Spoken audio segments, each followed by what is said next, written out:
fade in on vast, sun-scorched terrain of northern Mexico, 1869. The camera pans across red sandstone valleys and rocky outcrops. In the harsh borderlands between the United States and Mexico, where jagged mountains meet endless desert, a conflict raged that would define a generation. This was the era of the Apache Wars, a brutal struggle for survival, territory, and freedom that pitted some of history's most skilled warriors against two nations' armies. By 1869, the Apache people had been fighting for their homeland for over 2 centuries. First against the Spanish, then the Mexicans, and now against American expansion. But what made the Apaches so formidable wasn't just their courage. It was their intimate knowledge of the land, their guerrilla tactics, and above all, their refusal to surrender. Cut to Mexican soldiers marching through a narrow canyon. This is the story of one of the most extraordinary standoffs in frontier history.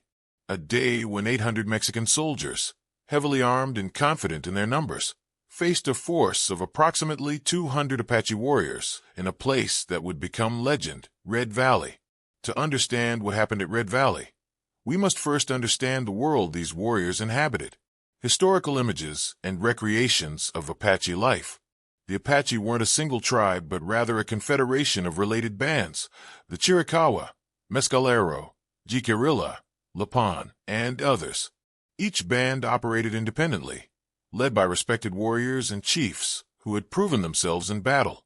They lived in the high mountains, deep canyons, and deserts of what we now call Arizona, New Mexico, Texas, and northern Mexico, a region they called Apache.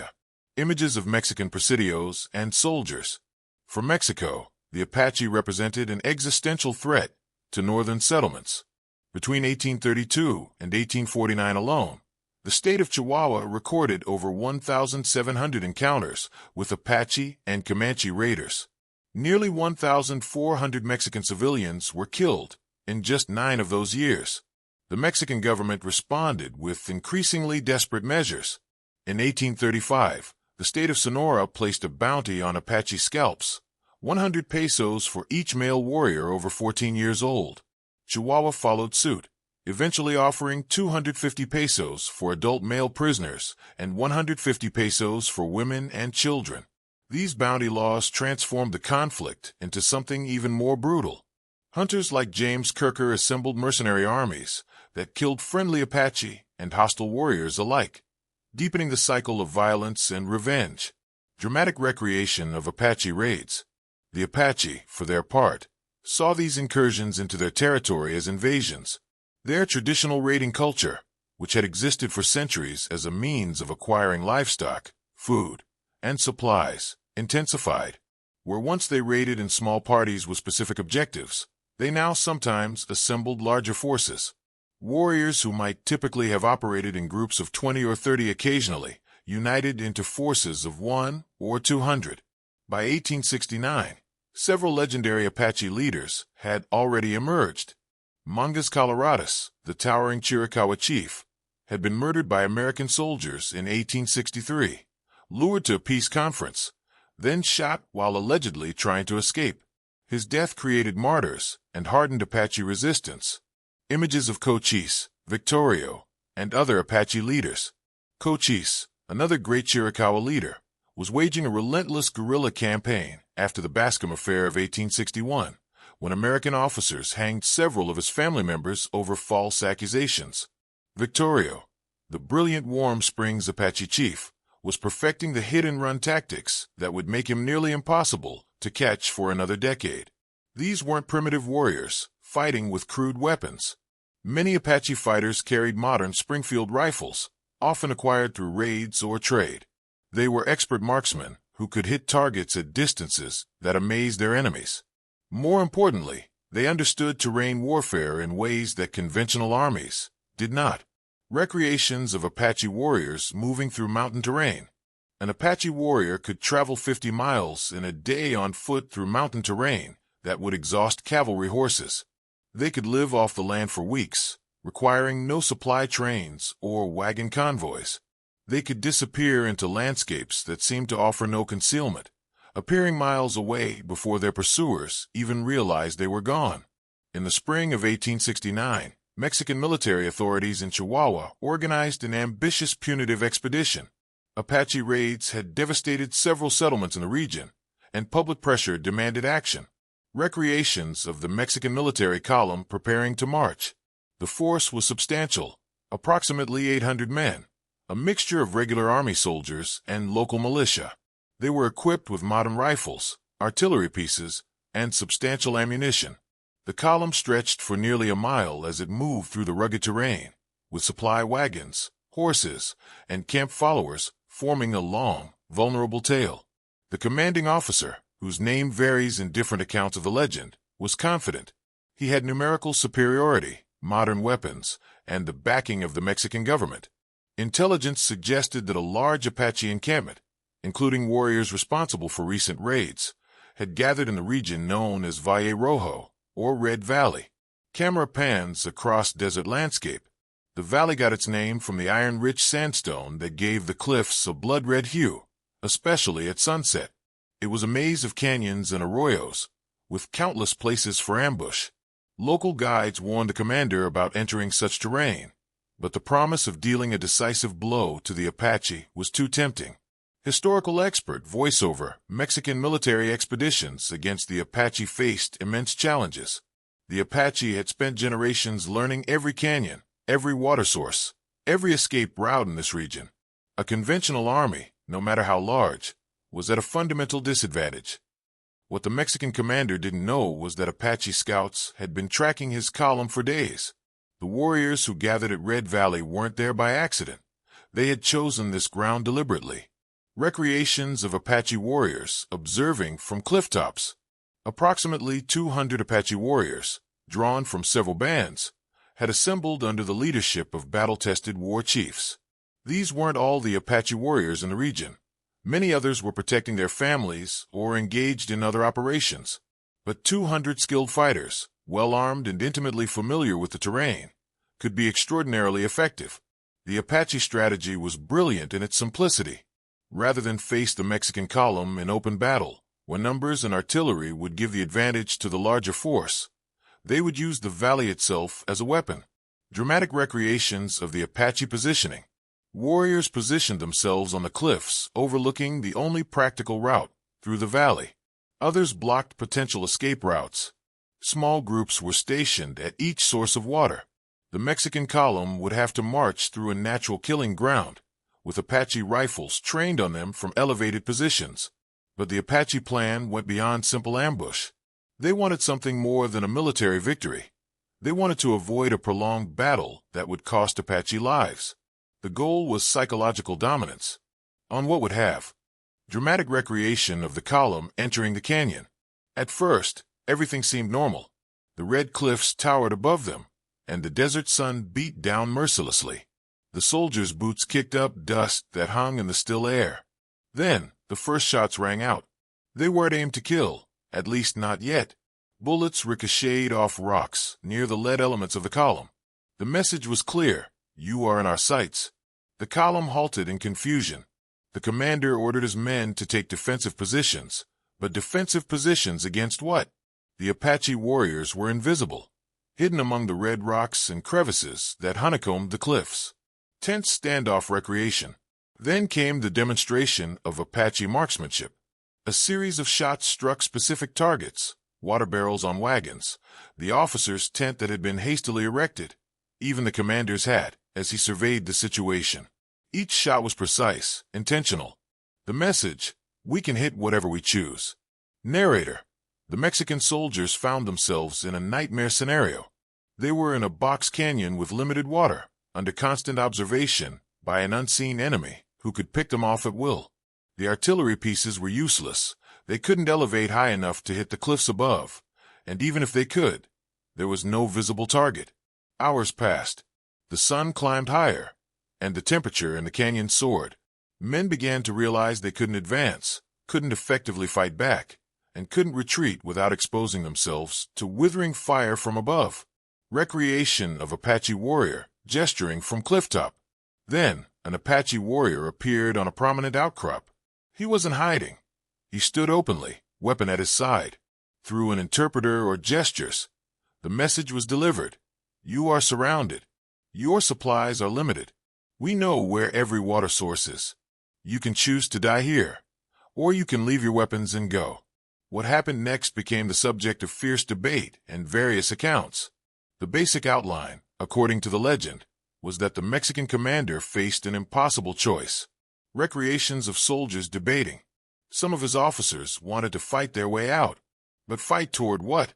The Apache controlled all the high ground. Any attempt to storm the cliffs would result in catastrophic casualties. Even if some men made it to the top, the Apache would simply fade away and continue the battle on their terms. Others suggested waiting for reinforcement, but no reinforcements were coming. No one knew where they were, and supplies would run out long before help could arrive. The commander sent scouts to probe potential escape routes. They reported back that every exit was watched, every path covered by Apache riflemen. Several scouts didn't return at all. Dramatic recreation of water barrels running low. As the second day dawned, the situation became critical. Water supplies were running dangerously low. Men were already suffering from heat exhaustion. The Apache, meanwhile, showed no signs of leaving. Occasionally, a warrior would appear briefly, reminding the trapped soldiers that they were still under observation. Narrator: the legend tells us that on the third morning, the Mexican commander made a decision that would haunt Mexican military history. Rather than sacrifice his entire force in a suicidal attempt to break out, he agreed to the Apache terms. Solemn recreation of soldiers laying down weapons. The soldiers would stack their rifles, leave their ammunition, and be allowed to leave the valley on foot. The Apache would keep the weapons, the horses, and the supplies. In return, the soldiers would live. It was an extraordinary humiliation. 800 armed men, representing the military might of the Mexican government, surrendering to a force less than 1/4 their size. But from a purely tactical standpoint, the commander may have made the only rational choice available. The soldiers began their long walk back to Mexican settlements. They were exhausted, humiliated, and traumatized by the experience. When they finally reached safety and word spread of what had happened, the military and political establishment reacted with shock and anger. Historical documents and newspaper recreations. Some officials denied the story entirely, claiming it was exaggerated or fabricated. Others blamed the commander for cowardice. A few military analysts, however, recognized what had actually happened: a perfectly executed tactical operation by warriors who understood their advantages and exploited them ruthlessly. For the Apache, Red Valley, if such an engagement occurred, represented something profound. It wasn't just a military victory, but proof that superior tactics, terrain knowledge, and psychological warfare could overcome vastly superior numbers. Images of Apache warriors. The weapons and supplies captured would have been invaluable. Modern rifles, ammunition, horses, food, all critical resources for bands operating with minimal logistical support. Perhaps more importantly, the victory would have reinforced Apache morale at a time when the combined weight of Mexican and American military pressure was beginning to take its toll. Whether the Red Valley standoff happened exactly as legend describes, or whether it's an amalgamation of several encounters, it captures essential truths about Apache warfare. Expert interviews and historical analysis. Military historian voiceover. Apache warriors were among the most effective guerrilla fighters in history. They understood that they couldn't match the raw military power of nation-states, so they didn't try. Instead, they used mobility, terrain knowledge, and psychological warfare to offset enemy advantages. Time and again throughout the Apache Wars, small Apache forces achieved remarkable victories against larger conventional armies. In 1879, Chief Victorio led fewer than 200 warriors on a campaign that tied up thousands of American and Mexican soldiers for over a year. In the 1880s, Geronimo and fewer than 40 warriors evaded 5,000 U.S. soldiers, 500 Apache scouts, and thousands of civilian militia for months. These weren't flukes or accidents. They were the result of sophisticated military thinking adapted to the realities of the southwestern frontier. Recreations of Apache tactical movements. The Apache understood what modern military theorists would later call asymmetric warfare. They refused to fight on their enemy's terms. They struck when they had advantage, disappeared when they didn't, and used the vast landscape as both shield and weapon.